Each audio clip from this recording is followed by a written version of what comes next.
Milestone school এবং কলেজের দোতলা একটি ভবনের ওপর বিধ্বস্ত হয় বাংলাদেশ বিমান বাহিনীর F7 BGI মডেলের বিমান। বাবা গত শুক্রবার তাকে ঘুরতে নিয়ে যায়নি, তো এই জন্য সে রাগ করে করছে কি যে সে তার মাকে বলছে আমি আজকে স্কুলে যাব না। তো তখন তার মা তাকে সাজিয়ে গুজিয়ে দিয়ে সে বলছে যে মা তুমি আজকে স্কুলে যাও, আজকে বিকেলে তোমাকে আমি ঘুরতে নিয়ে যাব। কিন্তু এই লামিয়ার কিন্তু আর বিকেল হলো না, ছুটির সময় আর কি। তো হচ্ছে গিয়ে বাচ্চারা বের হবে, এমন সময় হঠাৎ করে বিকট শব্দ হলো, আগুনের ফুলকি। তারপর হচ্ছে আপনার সবাই দিক বেদিকে ছুটাছুটি করতে পারলো।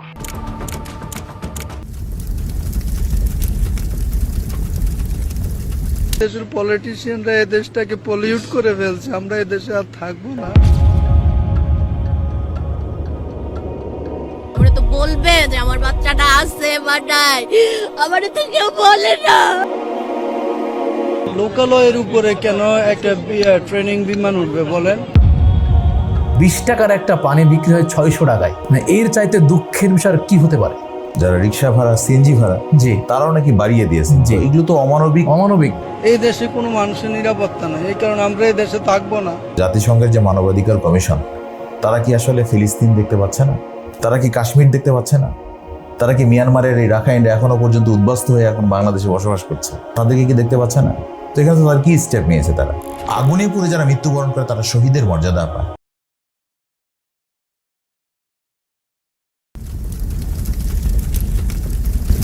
আসসালামু আলাইকুম ওয়া রাহমাতুল্লাহ। নাহমাদুহু ওয়া নুসাল্লি আলা রাসূলিহিল কারীম, আম্মা বাদ।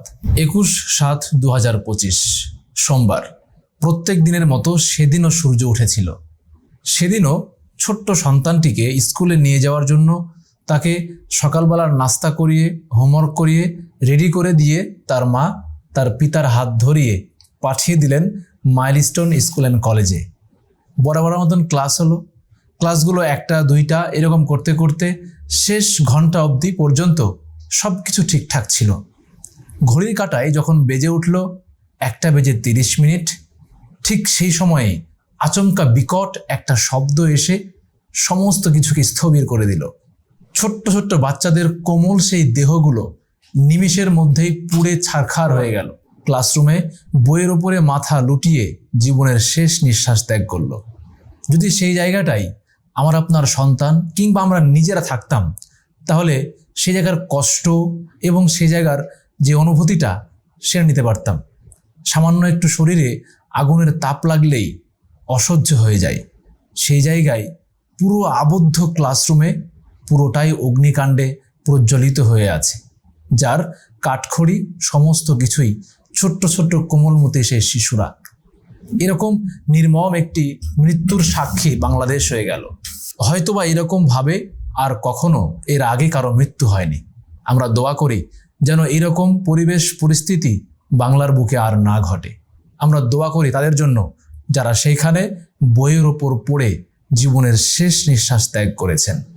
প্রিয় দর্শক, আমরা বলছিলাম মাইলস্টোন স্কুল অ্যান্ড কলেজের কথা, যে ঘটনা সারা বাংলাদেশের মানুষকে কাঁদিয়েছে এবং বাংলাদেশকে একটা অন্যরকম পর্যায়ে নিয়ে গিয়ে দাঁড় করিয়ে দিয়েছে, একটা বাস্তবতার সম্মুখীন করে দিয়েছে। আমরা আজকে সেই বিষয় নিয়ে কথা বলার চেষ্টা করব এবং তাদের জন্য দোয়া করার চেষ্টা করব। আমাদের সঙ্গে আজকে আছেন ইঞ্জিনিয়ার আব্দুল নূর। আসসালামু আলাইকুম ওয়া রাহমাতুল্লাহ। ওয়ালাইকুম আসসালাম ওয়া রাহমাতুল্লাহ। আমরা প্রথমে আমাদের দর্শক সহ সবাইকে স্বাগত জানাচ্ছি। যারা দেখছেন জানাবেন কে কোন স্থান থেকে দেখছেন, সে সঙ্গে অধিকারে শেয়ার করবেন যেন অন্যরাও এখান থেকে সচেতন হতে পারে। ভাই, আমরা প্রথম যে বিষয়টা জানতে চাইবো সেটা হচ্ছে এরকম বিমান বিধ্বস্তের যে ঘটনা, এইটা বাংলাদেশের নতুন নয়। এর আগেও বেশ কয়েকবার বিমান বিধ্বস্তের ঘটনা ঘটেছে এবং ব্যাপারটা খুব কষ্টের সঙ্গে বলতে হচ্ছে যে এর আগে যতগুলো বিমান ক্র্যাশ করেছে তার মধ্যে সমস্তগুলাই কিন্তু লোকালয়ে হয়েছে এবং সমস্ত ক্র্যাশগুলো লোকালয়ের মধ্যেই সেটা হয়েছে। কিছু কিছু হয়তো বা ফাঁকা স্থানে হয়েছে। তো এই জায়গাতে সরকার কর্তৃপক্ষের কীরকম ব্যবস্থা গ্রহণ করা প্রয়োজন, কিংবা এর আগের যে বিমান ক্র্যাশগুলো হয়েছে যদি সেগুলো সম্পর্কে একটু বলতেন। আমি শুরুতেই আজকের এই আয়োজনকে আমি আন্তরিক শুভেচ্ছা এবং অভিনন্দন জানাচ্ছি যে আজকের এই আয়োজনে আমরা কথা বলবো যে আজকে আসলে সারা বাংলাদেশের মানুষের আবেগকে জাগিয়ে তুলেছে মাইলস্টোন স্কুল কলেজের এই বিমান ক্র্যাশের ঘটনাটি। আমরা যদি বলি যে বাংলাদেশে কিন্তু এটা নতুন নয়, আমরা যদি একটা স্ট্যাটস বলি যে তাহলে একটা স্ট্যাটস থেকে আমরা জানতে পারি যে বাংলাদেশে গতকালকে অর্থাৎ 21শে জুলাই 2025-এর এই মাইলস্টোন স্কুল অ্যান্ড কলেজের এই ঘটনা সহ প্রায় 13টি ঘটনা এখন পর্যন্ত, যেটা এয়ারফোর্স যেই উইকিপিডিয়া যেটা আছে সেটাতে সেই তথ্যটা আছে। আমরা যদি বলি সেখানে যে 2008 সালে 8ই April squadron leader Morshed Hasan, যেটা চেংডু F7 ক্র্যাশ হয়েছিল ঘাটাইল উপজেলা টাঙ্গাইলে।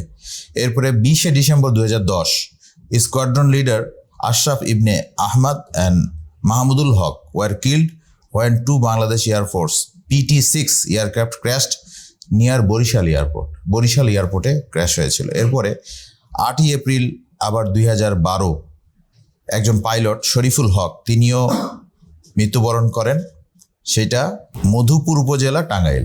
এরপরে 26শে এপ্রিল 2012 ওয়েস্ট বেঙ্গলে একটা প্লেন ক্র্যাশ হয়। এরপরে 13ই মে 2015 একটা হেলিকপ্টার ট্রেনিংরত অবস্থায় থাকাকালীন ক্র্যাশ হয়। এরপরে 29শে জুন 2015 ফ্লাইট লেফটেন্যান্ট তাহমিদ তিনি বঙ্গোপসাগরে F7MB নামক একটা প্লেন ক্র্যাশ হয়। এরপরে 11ই জুলাই 2017 সেখানে লোহাগাড়া, চট্টগ্রাম ডিস্ট্রিক্টের লোহাগাড়াতে আরেকটা প্লেন ক্র্যাশ হয়। এরপরে 27শে ডিসেম্বর 2017 সেখানে একটা মহেশখালী যে দ্বীপ আছে আমাদের কক্সবাজারে, সেখানে একটা প্লেন ক্র্যাশ হয়। 3 জানুয়ারি 2014 সেখানে একটা হেলিকপ্টার ক্র্যাশ হয়। এরপরে 1ই জুলাই 2018 স্কোয়াড্রন লিডার মোহাম্মদ সিরাজুল ইসলাম এবং স্কোয়াড্রন লিডার এনায়েত কবির পলাশ তারাও একটা প্লেন ক্র্যাশে মারা যায়। এবং 23শে নভেম্বর 2018 সেখানে আরিফ আহমেদ দীপু নামে একজন কমান্ডার তিনিও মৃত্যুবরণ করেন। এবং 9ই মে 2024 সর্বশেষ সেখানে আমাদের যে বাংলাদেশ এয়ারফোর্সের স্কোয়াড্রন লিডার আসিম জাওয়াদ তিনিও মৃত্যুবরণ করেন। এবং সর্বশেষ যেটা আমাদের 21শে জুলাই 2025 যেখানে আমাদের লেফটেন্যান্ট যে ছিলেন তিনি হচ্ছেন তৌকির ইসলাম সাগর। তো এই যে আমরা একটা স্ট্যাটস যেটা আমরা বললাম অ্যাট এ গ্ল্যান্স, এখান থেকে বোঝা গেল যে আসলে বাংলাদেশের বিভিন্ন জায়গায় কিন্তু এই যারা ট্রেনিংরত অবস্থায় প্লেন কিন্তু ক্র্যাশ হয়েছে, যেটা আমরা এয়ারফোর্সের যারা ট্রেনিং নেয় তাদের মধ্যে ক্র্যাশ হয়েছে। এখান থেকে যেটা আমাদের জন্য শিক্ষণীয় বিষয় যেটা হচ্ছে আমাদের মেসেজ এটাই যে আসলে আমরা বারবার দেখেছি যে এই প্লেনগুলো যখন ক্র্যাশ করছে তখন বলা হচ্ছে যে তারা চেষ্টা করেছে যে প্লেনটা ফাঁকা জায়গায় নিয়ে যাওয়ার জন্য, কিন্তু দেখা গেছে যে ফাঁকা জায়গায় নিয়ে গেলেও অনেক সময় এই যেমন গতকালকের ঘটনাটা কিন্তু আমাদের সবার আবেগকে যেমন জাগিয়ে তুলেছে। তো এই জন্য আমাদের পক্ষ থেকে যেটা সরকারের কাছে মেসেজ থাকবে যে আসলে এই ট্রেনিংগুলো কি যে সমস্ত জায়গায় জনবহুল এলাকা তার বাইরে কি ট্রেনিং করা যায় না? আর এই ক্র্যাশটা যদি কোনো কারণে, তারও হয়তো এটা আকাঙ্ক্ষা ছিল না, কিন্তু সে যদি কোনো কারণে ইমব্যালেন্স হয়ে সে যদি এয়ারপোর্টে বা সচিবালয়ে যদি যেত, এয়ারপোর্টে যদি হতো, তাহলে সেখানে তো কত বড় বিভিন্ন দেশের সেখানে মানে বাইরের দেশের বিভিন্ন মেহমানরাও থাকে, তো তাহলে সেই পরিস্থিতিটা কেমন হতো? কাজেই আমরা মনে করি যে আমাদের পক্ষ থেকে এটা তাদের কাছে একটা মেসেজ যে আসলে এই সমস্ত ট্রেনিংগুলো কখনোই যেন শহরে, বিশেষ করে বিভাগীয় শহরে, জেলা শহরে না হয়ে বরং এমন একটা জায়গা হওয়া উচিত যেখানে মানুষের জনগণ বসবাস করে না বা খুবই কম সংখ্যক মানুষ বসবাস করে। সেই সমস্ত এলাকায় করলে আশা করা যায় এই সমস্ত দুর্ঘটনা থেকে আমরা বেঁচে থাকতে পারবো ইনশাআল্লাহ। এবং এটা নিয়ে কিন্তু বেশ কয়েক বছর থেকে কথাবার্তা হচ্ছিল এবং আমাদের যে বিভিন্ন বাহিনীগুলো আছে তাদের সেন্ট্রালি যে কার্যক্রমগুলো হয় এগুলো ঢাকার বাইরে করার জন্য আলোচনা চলছিল। কিন্তু আমরা সেই জায়গা থেকে বলতে চাইবো আজকের অনুষ্ঠানের মাধ্যমে সরকারকে যেন খুব দ্রুত এটার ব্যবস্থা নেওয়া হয় ইনশাআল্লাহ। আর এটা তো বাংলাদেশের বিভিন্ন জায়গায় এই সমস্যাটা হচ্ছে, তার মানে শুধুমাত্র কিন্তু ঢাকায় হচ্ছে তা না, বিভিন্ন জায়গাতেই হচ্ছে। আর বিভিন্ন জায়গাতে এই সমস্ত ঘটনাগুলো যদি ঘটে, একটা মানুষ মরে যাওয়া, এটা কিন্তু ইসলামের দৃষ্টিকোণ থেকে একজন মানুষকে বাঁচানো এটা কিন্তু একটা দায়িত্ব। আর এই ধরনের একটা অবহেলার কারণে যদি একটা, আর তার মধ্যে আমাদের এই ঘটনা যদি আমরা বলি যে ঘটনাটা মাইলস্টোন স্কুল অ্যান্ড কলেজে যেটা ঘটেছে, এটা কচি কাঁচা বাচ্চা, একেবারেই শিশু বাচ্চা। আজকে আমাদের এমন কোনো বাংলাদেশের পরিবার পাওয়া যাবে না যে বাড়িতে একটা বাচ্চা নেই, কিন্তু সেই বাচ্চার কথা যখন আমরাও ভাবছি তখন কিন্তু আমাদেরও ভিতরটা কিন্তু একবারে কেঁদে উঠছে যে আসলেই কি মর্মান্তিক ঘটনা। আমরা দেখতে পাচ্ছি বাচ্চাগুলোর একবারে শরীর ঝলসে গেছে আগুনে। তো এটা কিন্তু দেখি যে কোনো যার সামান্যতম বিবেক আছে তার বিবেক কিন্তু জাগিয়ে উঠছে এবং কষ্ট লাগছে, এবং এটা কষ্ট লাগবে অস্বাভাবিকও নয়। এই জন্য আমরা বলবো যে আমাদের যারা সরকার, যারা দেশ পরিচালনা করছেন তারা যেন অবশ্যই, এবং বিশেষ করে বাংলাদেশ এয়ারফোর্সের যারা দায়িত্বশীল তারাও যেন বিষয়টা বিবেচনা নিয়ে এসে তারা যেন এই প্রশিক্ষণ শিবিরটাকে এমন একটা জায়গায় করেন যেখানে কোনো জনমানব মানে যেখানে বসবাস করে না, জি সেই সমস্ত এলাকায় করলে আশা করা যায় যে কোনো যদি দুর্ঘটনা ঘটতেই পারে, এটা আমরা মনে করি যে এটাও একটা বিষয় যে আসলে ইলেকট্রনিক্সের জিনিসের তো কোনো গ্যারান্টি নেই, আসলে কখন কোনটা কোন মানে বিপরীতমুখী প্রতিক্রিয়া করে ফেলে তো বলা যাবে না। কিন্তু যদি এমন একটা জায়গা হয় যেখানে হয়তো হতে পারে পাশে সমুদ্র, পাশে নদী, তাহলে সেখানে নদীতে সে প্লেনটা তখন সে ল্যান্ড করতে পারে, সমুদ্রে বা নদীতে ক্র্যাশ হলো, তাহলে কেউ আর মারা গেল না, এইটা একটা মানে সুবিধা থাকতে পারে ইনশাআল্লাহ। জাযাকাল্লাহু খায়রান। এরপর আর একটা বিষয় ভাই, আমরা যেটা দেখছিলাম যে ভিডিওর মধ্যে দেখা যাচ্ছে ছোট্ট একটা বাচ্চা, তার পুরো শরীর ঝলসে গেছে, সে রাস্তা দিয়ে হেঁটে যাচ্ছে, দৌড়াচ্ছে, আশপাশে অনেক মানুষ দাঁড়িয়ে আছেন, কেউ ভিডিও করছে, কেউ দাঁড়িয়ে আছে, আবার সামন দিয়ে অনেক গাড়িও চলে যাচ্ছে, কিন্তু তাকে হেল্প করার, তাকে সহযোগিতা করার এবং তাকে মেডিকেলে নেওয়ার যে ব্যাপারটা, এইটা অনেক সময় আমরা এড়িয়ে যাচ্ছি এবং এটা পরিষ্কার দেখা যাচ্ছে ভিডিওতে। হয়তোবা সে সময়ের সিচুয়েশনটা অন্যরকম ছিল, সেটা থাকতে পারে, কিন্তু মানবিক দিক দিয়ে আমার ভিডিও করার চাইতে তো আমার তাকে বেশি হেল্প করার বেশি জরুরি না? তো এই জায়গাগুলোতে বিশেষ যখন এরকম মুহূর্ত তৈরি হয়ে যায়, তখন আমাদের নিজে থেকেই চেষ্টা করা উচিত তাকে হেল্প করার। ভিডিও আমি না করলেও আমার কোনো সমস্যা নেই, তাকে হেল্প করাটাই আমার সবচেয়ে বড় বিষয়। আধুনিকতার এই সময়টাতে এসে আমাদেরকে কি অমানবিক করে দিচ্ছে, কিংবা আমাদেরকে কি অন্যদিকে মোড় ঘুরে যাচ্ছে কিনা আমাদের? এক্ষেত্রে আমরা বলবো যে আসলে বর্তমান পৃথিবী যত বেশি ডিজিটাল হচ্ছে বা যত বেশি আধুনিকায়ন হচ্ছে, তত বেশি মানুষ আত্মকেন্দ্রিক হয়ে যাচ্ছে, মানুষ গর্মুখ হয়ে যাচ্ছে, নিজেকে নিয়ে চিন্তা করছে বেশি। আর এই আত্মকেন্দ্রিকতাই মানুষকে এমন একটা ব্যাধির দিকে নিয়ে যাচ্ছে যে মানুষ জনপ্রিয়তার আকাঙ্ক্ষায় এতটা বেশি সে ব্যাধিগ্রস্ত হয়ে যাচ্ছে যে সে ভাবছে যে আমার ভিডিওটা হয়তো শত শত মানুষ দেখবে, হাজার হাজার মানুষ দেখবে, লক্ষ লক্ষ মানুষ দেখবে। এই দেখার নেশায় প্রত্যেকেই তার ভিডিও সে করার চেষ্টা করছে, আমরা যেটা দেখেছি ভিডিও ফুটেজে। তো এই ক্ষেত্রে আমরা বলবো যে এটা একটা অমানবিকই বলা যায়। একটা মানুষ সে তার বাঁচার জন্য সে তো আর্তনাদ করছে, আর সেখানে আমরা কি করছি, আমরা সেখানে ভিডিও করা নিয়ে ব্যস্ত, আমরা তাদের সহযোগিতার হাত বাড়িয়ে না দিয়ে। অথচ ইসলাম আমাদেরকে কি শিক্ষা দেয়? ইসলাম তো শিক্ষা দেয় যে একটা যুদ্ধে একটা পিপাসার্ত মানুষ যদি পিপাসায় যদি কাতরায়, তাহলে অন্য আরেকজন সে পিপাসার্ত থাকার পরও সে তার জন্য পানি এগিয়ে দেয়। এটি ইসলাম শিক্ষা দেয় আমাদেরকে। আর সেখানে একজন মানুষ যখন বিপদে পড়েছে, তখন আমরা আমাদের নিজের ভিডিও করা নিয়ে যখন ব্যস্ত থাকছি, এটা কিন্তু অমানবিকতার মধ্যেই পড়ে। এবং আমরা এক্ষেত্রে বলবো যে আসলে রাসূলুল্লাহ সাল্লাল্লাহু আলাইহি ওয়াসাল্লাম বলেছেনও কিন্তু এটা, যে আল্লাহ রাসূল বলছেন যে আল্লাহু ফি আউনিল আবদি মা কানাল আবদু ফি আউনি আখিহি, যে আল্লাহ বান্দার সাহায্যে ততক্ষণ পর্যন্ত থাকেন যতক্ষণ বান্দা তার অন্য বান্দার সাহায্যে থাকেন। তো কাজে একজন বান্দা যখন বিপদে পড়ছে, তখন আমাদের সকলের কর্তব্য হলো যে আমাদের তাকে হেল্প করা। আর ভিডিও কাভারেজ করার জন্য তো মিডিয়া আমাদের আছেই, তারা তো কাভারেজ করবে, আর কেউ না কেউ তো করবে। কিন্তু আমরা সবাই যদি আমরা সে কাজেই আমরা লেগে যাই, তাহলে কিন্তু আসলে মানবিক দৃষ্টিকোণ থেকে এটা কিন্তু কখনোই এটা কিন্তু মানানসই নয়। এই জন্য আমরা বলবো যে আমরা তাদেরকে ওই আয়াতটির দিকেই স্মরণ করে দিতে চাইবো যে আল্লাহ রসুল সাল্লাল্লাহু আলাইহি ওয়াসাল্লামকে আল্লাহ তাআলা বহু আগেই পবিত্র কোরআনে জানিয়ে দিয়েছিলেন, যেটা আমরাও জানি পরোক্ষভাবে, যেটা আমরাও আমাদের উদ্দেশ্যে আল্লাহ তাআলা বলেছিলেন। সেটা কি, যে একজন মানুষকে যদি কেউ বাঁচিয়ে দেয়, তাহলে আল্লাহ তাআলা কি বলছেন, যে আহইয়া নাসা জামিয়া, সে যেন সারা মানব জাতিকে বাঁচিয়ে দিল। তো এই জন্য একজন মানুষকে বাঁচানোর যে মানে গুরুত্বটা, এটা কিন্তু আজকে আমাদের সমাজে আমরা শুধুমাত্র এই মাইলস্টোন স্কুল কলেজের ঘটনায় না, আমরা সারা বাংলাদেশের বিভিন্ন ঘটনা থেকে শিক্ষা নিতে পারি এখানে।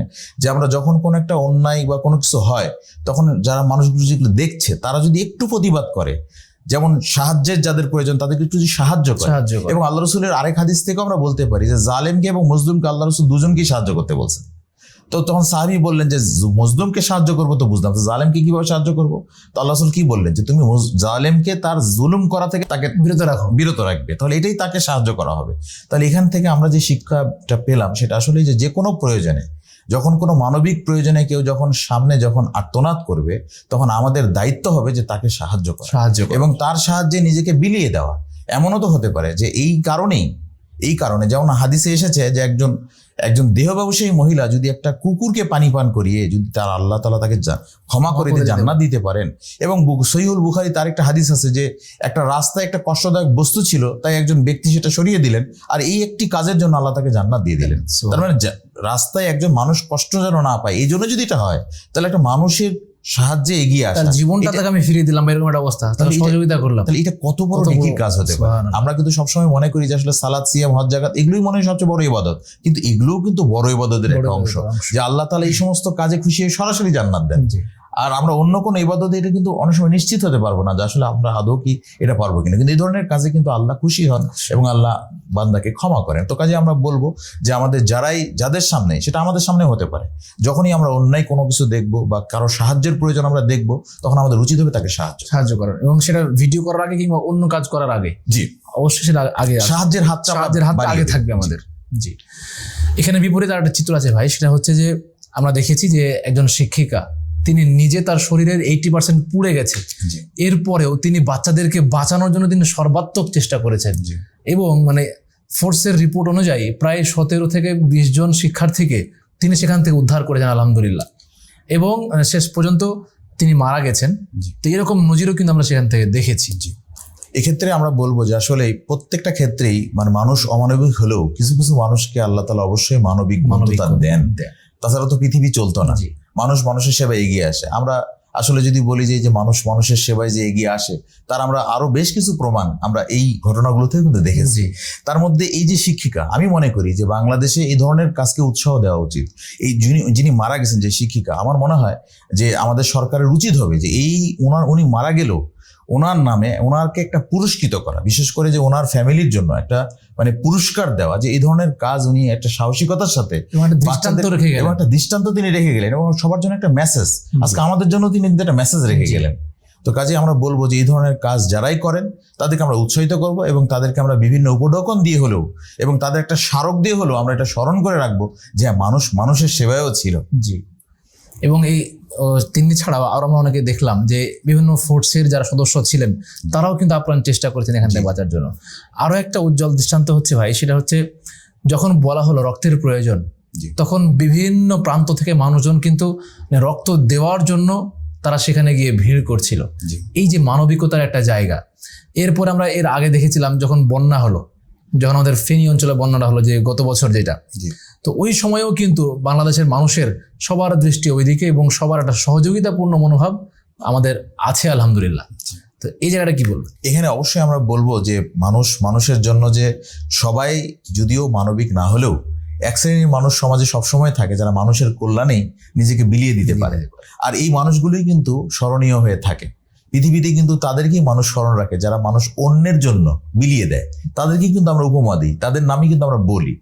এক্ষেত্রে আমরা বলবো যারা এই যে সম্প্রীতি যে ঘটনাটার কারণে যে আমাদের বিভিন্ন জায়গা থেকে যারা ব্লাড ডোনেট করার জন্য যারা এগিয়ে এসেছেন, তাদের জন্য আমরা দোয়া করি আল্লাহ যেন তাদের সবার এই নেকির কাজে এগিয়ে আসার জন্য এবং এই যে অন্যের সাহায্যে এগিয়ে আসার জন্য আল্লাহ যেন তাদের প্রত্যেককেই, যদি কারো নিয়ত থেকে থাকে কিন্তু তারপরে সে কোন একটা হয়তো দিতে পারেনি, তার লাগেনি, আমরা বলবো যে তিনিও নেকি পেয়ে গেছেন তার নিয়তের কারণে। এবং আমরা সবাইকেই বলবো যে আল্লাহ তাআলা আমাদের সবাইকেই যেন অন্যের প্রয়োজনে যেন আমাদেরকে বিলিয়ে দেওয়ার জন্য সেই সুযোগ যেন দান করেন এবং আমরা যেন সেরকম মন মানসিকতা রাখতে পারি। আমিন। আল্লাহুম্মা আমিন। প্রিয় দর্শক, আপনারা দেখছেন শিক্ষা সংলাপ। আজকের বিশেষ এই পর্বে মাইলস্টোন ট্র্যাজেডি নিয়ে আমরা কথা বলছি।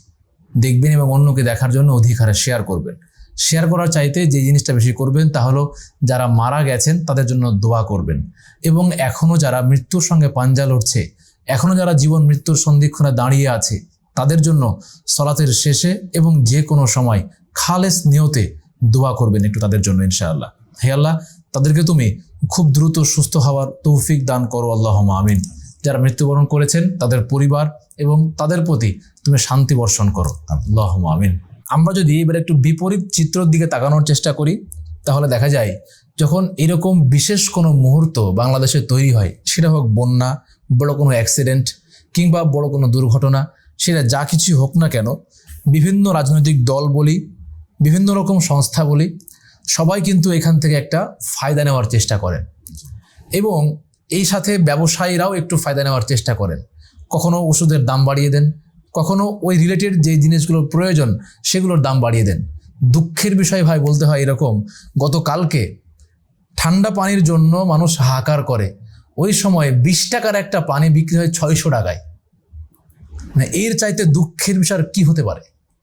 শুধু তাই না, আমরা যদি বলি যে যারা রিক্সা ভাড়া, সিএনজি ভাড়া, জি, তারাও নাকি বাড়িয়ে দিয়েছে। জি। এগুলো তো অমানবিক। অমানবিক। যখন মানুষের প্রয়োজনে হাহাকার করছে, তখন তো উচিত হবে মানুষের সেবায়, মানুষের প্রয়োজনে আমরা এগিয়ে আসবো। সেখানে যখন আমরা এই বিষয়টা নিজেদের স্বার্থপর মন মানসিকতার চরিতার্থ যখন আমরা সামনে করি, তখন কিন্তু এটা অমানবিক পর্যায়ে যায়। তখন মানুষ হিসেবে মানুষের পাশে দাঁড়ানো, এই যে মনুষ্যত্ববোধ, আমাদের শিক্ষার মূল বিষয়বস্তুটা কি আসলে?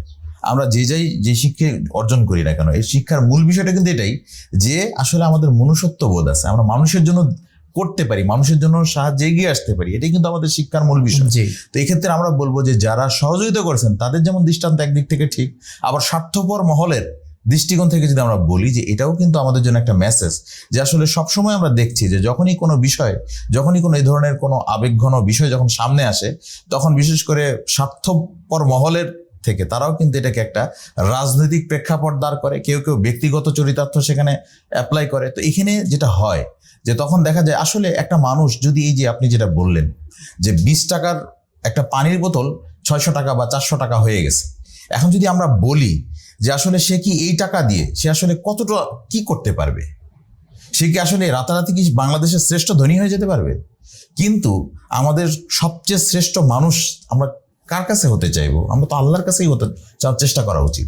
তো সেক্ষেত্রে আমরা বলতে পারি যে যারা নিজেদেরকে উজাড় করে দেয় তারা তো আল্লাহর কাছে প্রিয় হওয়ার সুযোগ পায়। আর এই সামান্য কয়েকটা টাকা নিয়ে আমি আসলে কি করতে পারবো? এই জন্য আমরা বলবো যে এই ধরনের মন মানসিকতা যেন আমাদের মধ্যে না থাকে। যখনই অন্যের প্রয়োজনে আমরা সামনে কোনো প্রয়োজন দেখা দিবে, তখন আমরা যেন নিজেদেরকে উৎসর্গ করতে পারি এবং আমার জায়গা থেকে যতটুকু করা সম্ভব আমি ততটুকু করার চেষ্টা করবো ইনশাআল্লাহ। এবং আমাদের জনগণ হিসেবে আমাদের যেটা খেয়াল রাখতে হবে যেন এরকম ভাবে সিন্ডিকেটগুলো তৈরি না হয়ে যায়, এবং আমাদের মাথার উপরে কাঁঠাল ভেঙে যারা বিভিন্ন সময় খান তারা যেন এই সময়ে এসে বিশেষ ফায়দা লড়তে না পারে, রাজনৈতিক কোনো তাদের স্বার্থ যেন হাসিল করতে এখান থেকে না পারে। তবে এখানে এটাও বাস্তবতা যে বাংলাদেশের প্রেক্ষাপটে যখনই কোনো ইমোশনাল কোনো ফ্যাক্ট দেখা দেয়, তখনই কিন্তু রাজনৈতিক মহলের লোকজন সেখানে কিন্তু আরো ভিড় জমিয়ে পরিবেশটাকে এমন পর্যায়ে নিয়ে যায় যে সেবা দেওয়ার জায়গায় তারা কিন্তু একটা রাজনীতি শুরু করে দেয়। অথচ আমাদের প্রত্যেকের প্রয়োজন যে এই সমস্ত জায়গাগুলোতে, আর একজন পলিটিক্যাল লিডারের সাথে তার তো টিম থাকে, এই টিমটা যখন স্বাভাবিক, এটা একটা স্বাভাবিক ব্যাপার, যখন এখানে কোন একটা হসপিটালে যখন করবে, স্বাভাবিকভাবে সেই হসপিটালে কিন্তু স্বাভাবিক পরিস্থিতি থাকবে না। কাজেই এক্ষেত্রে পলিটিক্যাল নেতাদের দায়িত্ব হবে এটাই যে তারা সাহায্যের জায়গাটা ওখানে গিয়েই করা প্রয়োজন নেই। তারা যদি মনে করে যে এই সাহায্যটা আমি অন্য কোনো ডাক্তারের মাধ্যমে পাঠিয়ে দিই, এটাও করা যেতে পারে। এবং ওনার তো কর্মী বাহিনী আছে, তাই না?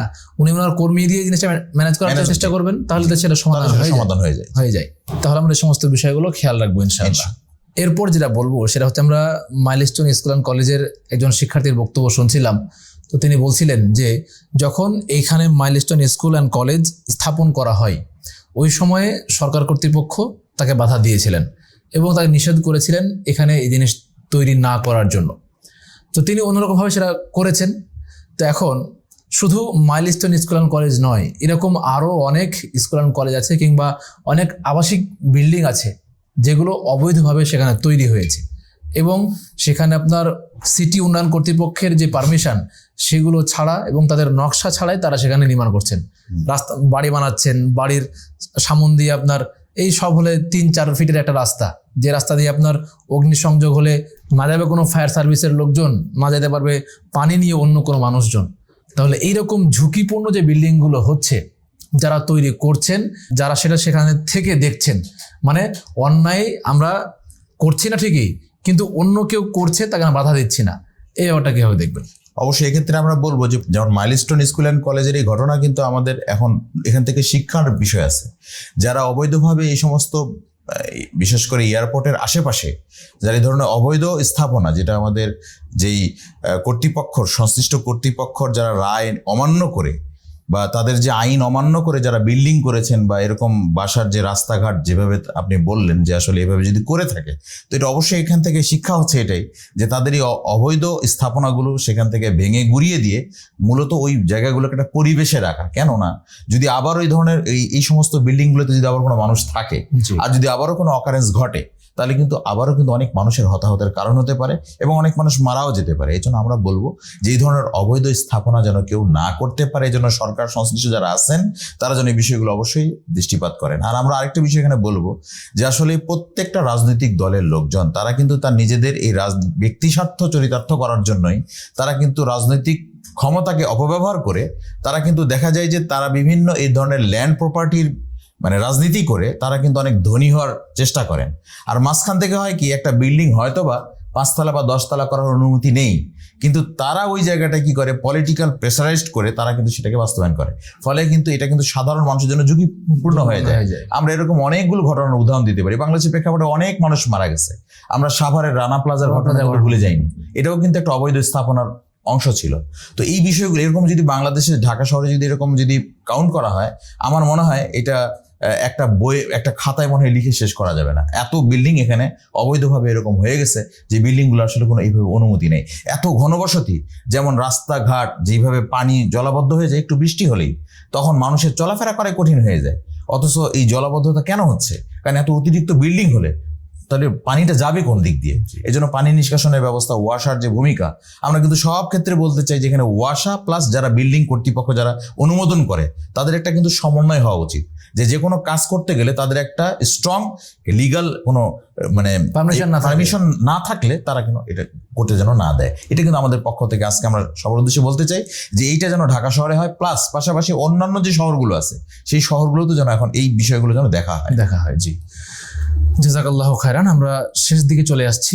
শেষে যে ব্যাপারটা বলবো সেটা হচ্ছে, যারা যাদের পরিবার সন্তানকে হারিয়েছেন, একজন পিতা হিসেবে ব্যাপারটা আপনিও অন করতে পারবেন যে আপনার সন্তানকে আপনি দেখছেন যে সেরকম ঝলসে পুড়ে মারা যাচ্ছে, আপনার কিছুই করার নেই।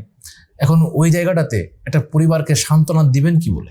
জি, এক্ষেত্রে যদি আমরা মানে ইসলামের আলোকে যদি বলি যে আল্লাহ তাআলা বলছেন যে সূরা বাকারা 2 নম্বর সূরা 156 নম্বর আয়াতে, আউযু বিল্লাহি মিনাশ শাইতানির রাজিম, আল্লাহ তাআলা বলছেন ইজা আসাবাতহুম মুসিবাতুন ক্বালু ইন্না লিল্লাহি ওয়া ইন্না ইলাইহি রাজিউন, যে যখনই তোমরা কোনো মুসিবত দেখবে বা বিপদে আপতিত হবে তখন তোমরা বলবে যে সবকিছু আল্লাহরই জন্য, আর আমরা সবাই তো আল্লাহর দিকেই ফিরে যাবো একদিন না হোক একদিন।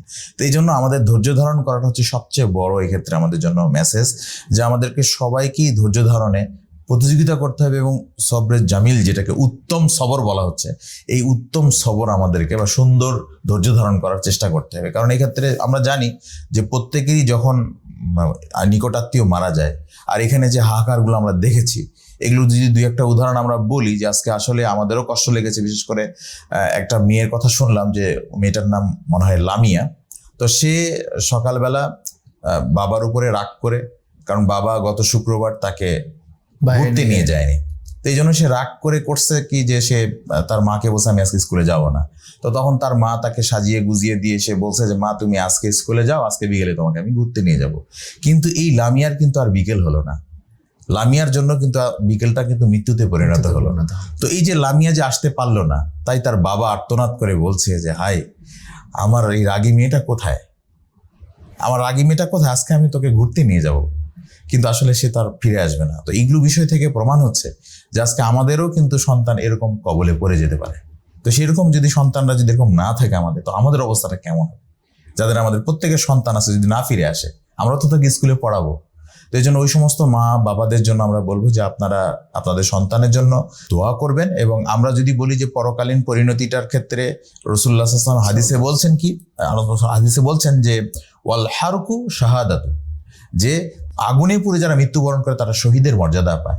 তো আমরা সবার জন্য দোয়া করবো, যারা মৃত্যুবরণ করেছে আল্লাহ যেন তাদের সবাইকে শহীদি মর্যাদা দান করেন, এবং যারা আহত অবস্থায় হাসপাতালে কাতরাচ্ছেন আল্লাহ যেন তাদের পরিবারকে ধৈর্য ধারণ করার তৌফিক দান করেন, পাশাপাশি তাদেরকে যেন দ্রুত আল্লাহ যেন সুস্থতার ব্যবস্থা করে দেন। আমিন ya রাব্বুল আলামিন। আর সংশ্লিষ্ট যারা আমাদের চিকিৎসক আছেন তারাও যেন তাদের ট্রিটমেন্ট করাতে কোনো রকম কোনো অবহেলা, কোনো রকম যেন এখানে যেন আবার কোনো নতুন রাজনীতির যেন রূপ না নেয়। আর আমাদের বিশেষ করে উপদেষ্টা মহলকে আমরা যেটা বলতে চাইবো, যে উপদেষ্টা মহলের অনেকেই বলছেন দেশের বাইরে থেকে চিকিৎসক নিয়ে আসবেন ইত্যাদি ইত্যাদি। এক্ষেত্রে আমরা বলবো যে আসলে দেশের বাইরে থেকে চিকিৎসক নিয়ে আসার চাইতে দেশের যারা সেরা চিকিৎসক তাদেরকে আমরা এখানে রিক্রুট করতে পারি কিনা। কারণ দেশের বাইরে থেকে একজন চিকিৎসক আসবে ততক্ষণ পর্যন্ত তো অনেকের হয়তো জীবনই হয়তো থাকবে না। তো কাজেই দেশের মধ্যে যারা আছে তাদের মধ্যেই আমরা সেরা চিকিৎসা যেন আমাদের এই কচি কাঁচা বাচ্চাগুলো যেন পায়, এই জন্য আমরা ভবিষ্যতের জন্য যেন মানে আমাদের দেশেই উন্নত মানের চিকিৎসা আসে, যেটার কারণে আমাদেরকে বাহিরের মুখী আর হতে হবে না, আমার দেশে আমার চিকিৎসা হবে। অবশ্যই এটা তো আমাদের সবারই দাবি যে আমাদের সবারই যেন চিকিৎসাটা যেন দেশের মধ্যেই হয়। আর এটা তখনই সম্ভব যখন আমাদের পলিটিক্যাল যারা বড় বড় নেতা, যখন বিত্তবান মানুষগুলো প্রভাবশালী মানুষগুলো, তারা যখন দেশের বাইরে চিকিৎসা না নিয়ে যখন দেশেই চিকিৎসা নেবেন, তখনই বোঝা যাবে যে আমাদের চিকিৎসা ব্যবস্থা অবশ্যই ভালো দিকে যাচ্ছে।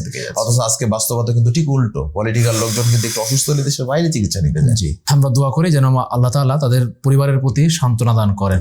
আল্লাহুম্মা আমিন। সর্বশেষ যে ব্যাপারটা বলতে চাইবো তা হচ্ছে, যখন বাংলাদেশে কোনো একটা এজেন্ডা বাস্তবায়ন করতে যায় সরকার, এবং তার উপরে জনগণের কিংবা সুশীল মহলের কোনো রকম ইশারা ইঙ্গিত থাকে না, মত থাকে না, তখন অন্য আরেকটা পলিসি দিয়ে অন্য আরেকটা ইস্যু ক্রিয়েট করে সেটাকে ঢেকে দেওয়ার একটা প্রবণতা বাংলাদেশে আছে। আমরা সর্বশেষ যে ব্যাপার নিয়ে কথা বলছিলাম তা হচ্ছে মানবাধিকারের যে বাংলাদেশে অফিস স্থাপন করার যে ব্যাপারটা, সেইটা নিয়ে, যার কারণে বাংলাদেশের প্রত্যেকটা মহল থেকেই তার বিরুদ্ধে অবস্থান নেওয়ার একটা প্রয়াস ছিল এবং সেটা এখনো আছে, যেন এই ইস্যু এসে আগের ইস্যুটা ঝামাঝাপা পড়ে না যায় এবং যেন সেইটাকে নিয়ে এর ফাঁকে বাস্তবায়ন না করে দেওয়া হয়। আমরা সেই চেষ্টা করব। এই ব্যাপারে কি বলবেন? আসলে জাতিসংঘর মানবাধিকার কমিশন যেটা বাংলাদেশে স্থাপনের যে কথা আসছে, যে বাংলাদেশে অফিস হবে, এবং আমাদের সরকারও কিন্তু 3 বছরের মতো একটা চুক্তি করেছেন বলে যেটা আমরা জানতে পেরেছি। এক্ষেত্রে আমরা বলবো যে আসলে তাদের উদ্দেশ্যে আমরা এটা বলতে চাইবো যে জাতিসংঘের যে মানবাধিকার কমিশন, তারা কি আসলে ফিলিস্তিন দেখতে পাচ্ছে না? তারা কি কাশ্মীর দেখতে পাচ্ছে না? তারা কি মিয়ানমারের এই রাখাইনে এখনো পর্যন্ত উদ্বাস্ত হয়ে এখন বাংলাদেশে বসবাস করছে? তো তাদেরকে কি দেখতে পাচ্ছে না? তো এখানে তারা কি স্টেপ নিয়েছে? তারা আজকে জাতিসংঘের 5টা স্থায়ী রাষ্ট্র যে কথা আমরা বারবার বলি, যে তারা যদি একটু ভূমিকা রাখে তাহলে তো এটা সমাধান হয়ে যায়, এক নিমেষে সমাধান হয়, কিন্তু এই সমাধানটা কিন্তু তারা করছে না। না। আর বাংলাদেশের মতো একটা রাষ্ট্রে আমরা মনে করি যে আমাদের যে সংস্কৃতি, আমাদের যে আমরা এতগুলো আলোচনার মধ্যে কিন্তু আলোচনায় চলে আসছে যে মানুষ কিন্তু এখন অনেক মানুষ যদিও আত্মকেন্দ্রিক, স্বার্থপর, কিন্তু একদল মানুষ কিন্তু এমনও আছে যারা এই দেশের মানুষকে ভালোবাসে এবং তাদের জন্য জীবনও দিয়ে দিবে, তারা মানুষের জন্য জীবনও দিয়ে দিবে। তো আমরা বলবো যে এই ধরনের কমিশন আসা মানে এটা বৈদেশিক কোনো চক্রান্তেরই একটা অংশ হতে পারে। কাজেই আমরা অনুরোধ করব যে আমাদের সংশ্লিষ্ট সরকার মহোদয় যারা উপদেষ্টা মণ্ডলী যারা আছে, তার জন্য বিষয়টা অবশ্যই এক্ষেত্রে দৃষ্টি রাখেন, এবং আমাদের যে কোনো ক্ষেত্রেই যেন আমাদের দেশের যে ইসলামিক ঐতিহ্য, সংস্কৃতি এবং আমাদের যে মূল ইসলামের আদর্শ, এই আদর্শ যেন অক্ষুণ্ণ থাকে। যে কোনো কিছুই বাস্তবায়ন করার ক্ষেত্রে আমাদের এই বিষয়গুলো সামনে রাখতে হবে, কারণ বাংলাদেশের মানুষের ইমোশনের জায়গা কিন্তু ইসলাম। কারণ আমরা সবাই মুসলমান হিসেবে আজকে আমাদের যদি বাংলাদেশে 1947 সাল বা 1952 সালের ভাষা আন্দোলন বা এই যে প্রত্যেকটা ক্ষেত্রেই কিন্তু আমরা একটা জিনিস দেখেছি, জোর করে চাপিয়ে দেওয়া, জোর করে কোনো কিছু করা, এটা বাংলাদেশের লোকজন কিন্তু মেনে নেয়নি। কাজেই আমরা বলবো যে আমাদের দেশের জনগণ অবশ্যই এটাকে যদি অন্যায়ভাবে কোনো কিছু স্থাপনা করতে চায়, তো বাংলাদেশের জনগণ এটা কখনোই করতে দিবে না। এবং এক্ষেত্রে আমরা সংশ্লিষ্টদেরকেও বলতে চাইবো যে তারাও যেন এই সমস্ত এমন কোনো ঐতিহ্য বিরোধী, বিশেষ করে ইসলামের ঐতিহ্য বিরোধী, ইসলামের আদর্শ বিরোধী কোনো কাজ যেন তারা বাস্তবায়ন না করেন। এটা আমরা তাদের কাছে আজকের এই বিষয়টা বলতে চাইবো। এবং এটাও বলবো যে এই বর্তমান এই মাইলস্টোন স্কুল অ্যান্ড কলেজের এই ঘটনায় যেন কখনো ওই আগের এই জাতিসংঘের মানবাধিকার কমিশনের এই ইস্যুটা যেন আবার ধামাচাপা করে না যায়। এই জন্য আমরা অনুরোধ করব মিডিয়ার যারা ব্যক্তিত্ব আছেন তারা যেন কখনোই, মিডিয়ার ব্যক্তিরাই কিন্তু এই সমস্ত অনেক সময় কিন্তু মিডিয়াই কিন্তু জাতির বিবেক হিসেবে কাজ করে, জাতির বিবেক হিসেবে কিন্তু মিডিয়াই বেশি ভূমিকা পালন করে, কারণ তারা যেটা আমাদেরকে টেলিকাস্ট করে দেখায় আমরা কিন্তু ওটাই বিশ্বাস করতে অনেক সময় বাধ্য হয়ে যায়। কাজে আমরা বলবো যে তারাও যেন এই ইস্যুগুলোর সাথে ওই ইস্যুটাও যে একটা জাতীয় ইস্যু এবং তার সেটা কিন্তু একটা আন্তর্জাতিক চক্রান্তর একটা অংশ হতে পারে, তো তারা যেন এই ইস্যুটাকেও যেন পত্রিকায় এবং তাদের নিউজে যেন রিপোর্ট করে, যাতে করে আমরাও সেই বিষয়গুলোতে ভুলে যেন না যাই, আমরা যেন সেটাও আমাদের মনে থাকে। জি জাযাকাল্লাহু খায়রান। আজকে আমরা অনেক জিনিস জানলাম এবং আলাপ আলোচনা হলো, আলহামদুলিল্লাহ। আপনাকে অসংখ্য ধন্যবাদ। আপনাদেরকেও অনেক জাযাকাল্লাহ খায়র। প্রিয় দর্শক, আমরা শুনছিলাম মাইলস্টোন ট্র্যাজেডি, যেখানে শত শত প্রাণ ঝরে গেছে। রিপোর্ট হয়তোবা কিছু আসবে, কিন্তু রিপোর্টের বাহিরেও অনেক মৃত্যু ঘটবে, অনেক ছোট্ট ছোট্ট প্রাণ ঝরে পড়বে, যেগুলোর হয়তোবা আমি আপনি জানতেও পারবো না। আমরা জানা অজানা সবার জন্য দোয়া করি যেন মহান আল্লাহ তাআলা সবাইকে শহীদি যে সম্মান, সে সম্মান যেন দান করেন, সবার পরিবারকে যেন আল্লাহ ধৈর্য ধারণ করার তৌফিক দান করেন। সে সঙ্গে সামনে যেন এরকম আর মাইলস্টোন ট্র্যাজেডি আমাদেরকে দেখতে না হয়, আমরা সেই চেষ্টা করব। প্রয়োজনে সেজন্য আমরা আবারও জোরালো দাবি জানাবো ইনশাআল্লাহ। হে আল্লাহ, আমাদের সবাইকে সুন্দর এবং সুস্থভাবে জীবনযাপন করার তৌফিক দান করো, আল্লাহুম্মা আমিন। হে আল্লাহ, আমাদের সবাইকে সহজ মৃত্যু দান করো। সবাইকে অসংখ্য ধন্যবাদ। আজকের মতো আমরা এখানে শেষ করলাম। দেখা হচ্ছে পরবর্তী আরেকটি পর্বে। সুবহানাকাল্লাহুম্মা বিহামদিকা আশহাদু আল্লা ইলাহা ইল্লা আনতা আস্তাগফিরুকা ওয়া আতুবু ইলাইক। আসসালামু আলাইকুম ওয়া রাহমাতুল্লাহি ওয়া বারাকাতুহু।